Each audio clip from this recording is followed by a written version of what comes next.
In this series of videos, we're looking at how you can use your Open Mind coursebook in online classes. And in this video, we're looking at life skills.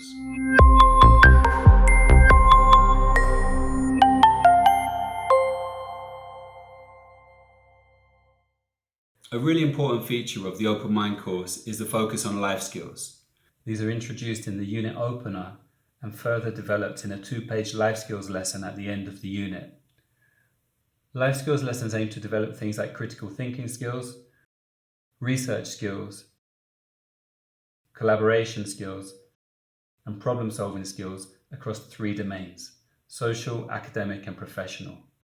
But on top of developing these important transferable skills, because the life skills lessons require pair work, group work, collaboration, and mediation of information, they are a chance for learners to engage in motivating, meaning-focused language work, and for learners to develop fluency in all 4 skills. So with this in mind, it's really important to try and incorporate the life skills sections into our online classes.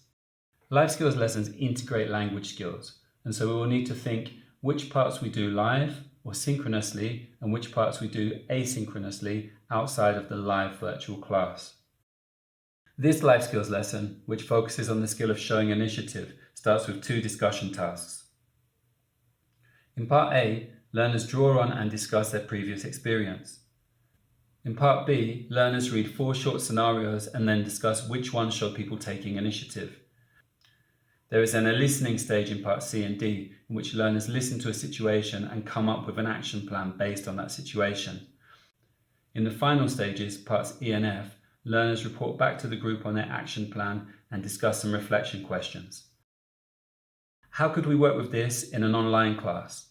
In live virtual classes on platforms like Zoom and Facebook Live, it makes sense to dedicate as much time to interactive, communicative work as possible, with learners ideally doing listening and reading work asynchronously beforehand. With this in mind, one way to use this sequence would be to ask small groups of learners to get together online before your live class to work on parts A to D. Learners could do the discussion stages on WhatsApp or a Google Hangout without the teacher present. Then, in the live class, we can focus on the feedback and discussion stages, parts E and F. This example also comes with an online research task which learners can do individually after the live class. To make asynchronous work more motivating, we can have students engage in deeper individual online research tasks as part of the preparation for life skills lessons. Learners can go online, investigate a topic, and then report back real information to the group in the live class. Life skills lessons are ideal for this. This example aims to develop cultural awareness. It begins with a mind mapping and discussion tasks, stages A to D, on the topic of what constitutes culture. These stages could be done in a live class, using breakout rooms, or by working with smaller rotating groups of students. See our video on teaching speaking skills with Open Mind in online classes for more on this. The final stage of the lesson requires learners to prepare and present a cultural collage or poster made up of photos, drawings, news reports, and items. For online classes, we can modify this final stage and replace the cultural collage with a video or slide presentation and develop digital literacy alongside language skills. The research for this final stage can be done asynchronously. Maybe teachers could share some links to facilitate the research, but learners could work independently on this stage away from the live classes. The final presentations or videos can be uploaded to a class website and viewed asynchronously. Remember too, that as part of your Open Mind online teacher resources, there are 2 extra life skills lessons for every unit in the book. These can be really useful for online classes because typically they are discussion based and require minimal preparation, often just a whiteboard. In this additional life skills lesson, the lead-in stage is a small group discussion task on the topic of saving money. In parts A and B, students are given different categories such as rent, clothes, and gym membership and are asked to estimate how much they spend on each month. Note that there is a tip for how you can modify this lesson if it's too sensitive to talk about money with your students.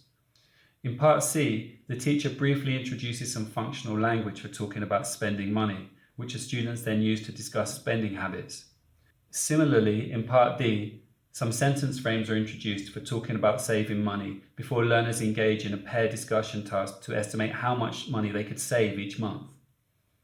There is then a final discussion-based reflection stage and an extra task. You can see that with minimal resources required, with smaller groups, or with access to breakout rooms, this sequence could easily be done in a live virtual class as an alternative or in addition to the life skills lesson in the coursebook.